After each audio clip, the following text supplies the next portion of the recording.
What's up, guys? TheMainManSWE here, hoping you're all doing awesome as always, and long time no see, to say the least. Some people have written me like, oh, I'm so worried, are you dead? Have you died?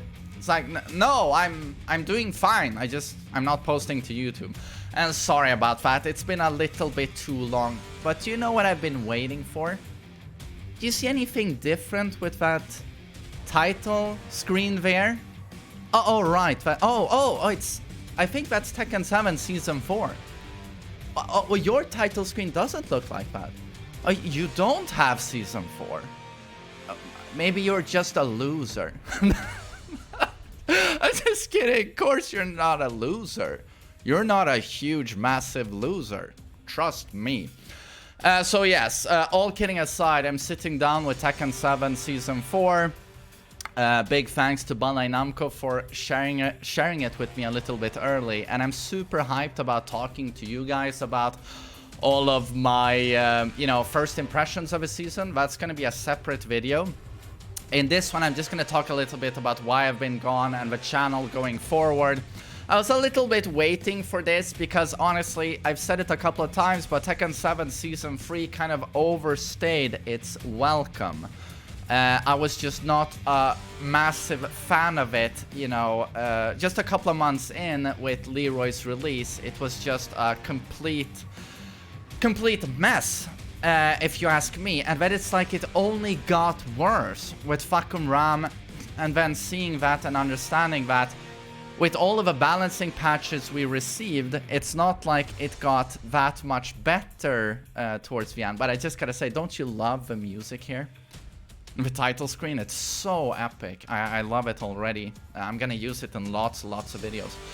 But yes, Season 3, to cut it very simple and short, was kind of a clusterfuck, if we're gonna be completely frank. And I'm so happy that Bandai Namco don't just leave Tekken 7 now and focus on a, potential Tekken 8, and just leave Tekken 7 with Season 3. Thank God they drop a Season 4 to clear out the mess. And honestly, it's looking really good from what I've seen so far.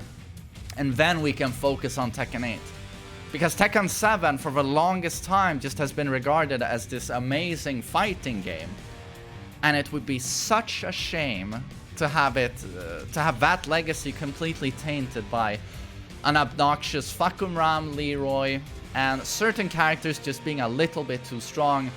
It's like JDCR very correctly said in a video, it's just that the top tiers are too strong right now. So you have, Fakum Ram, Leroy, Akuma, Geese, Paul, Zafina, Julia, Jin to some extent, Steve,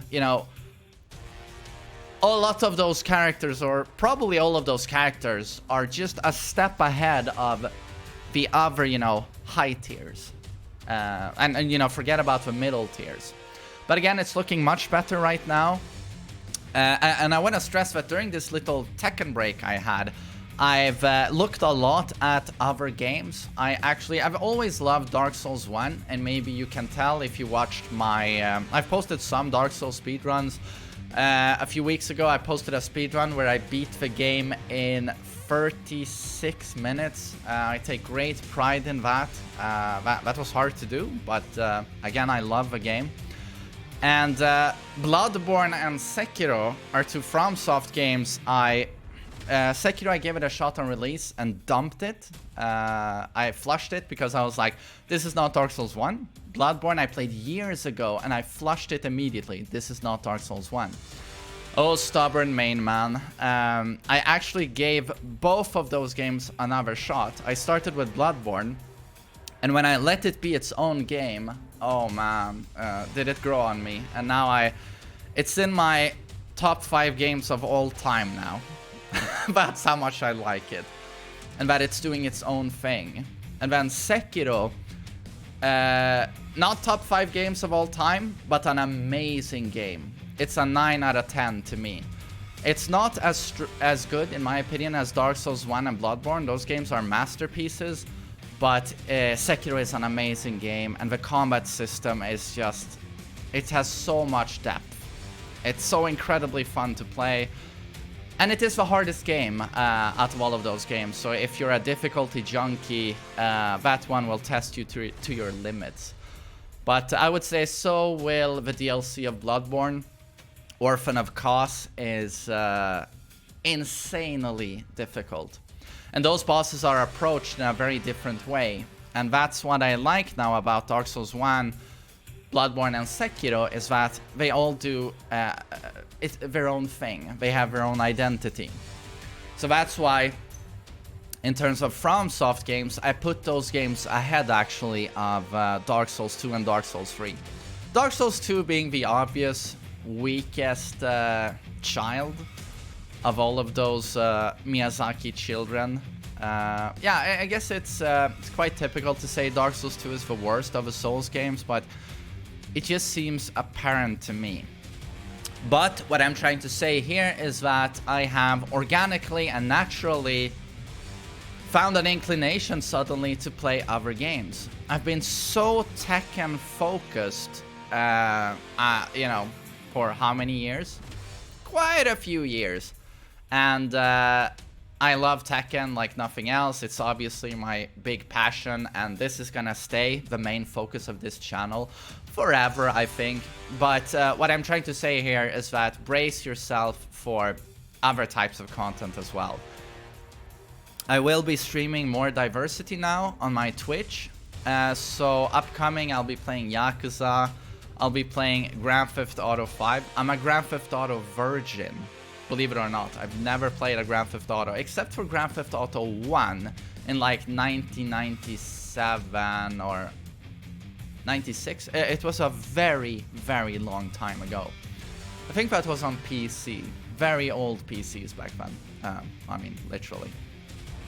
So, yeah, you'll see me play other stuff. I will be posting some highlights and reviews of those games as well to, and maybe thoughts on them to my YouTube.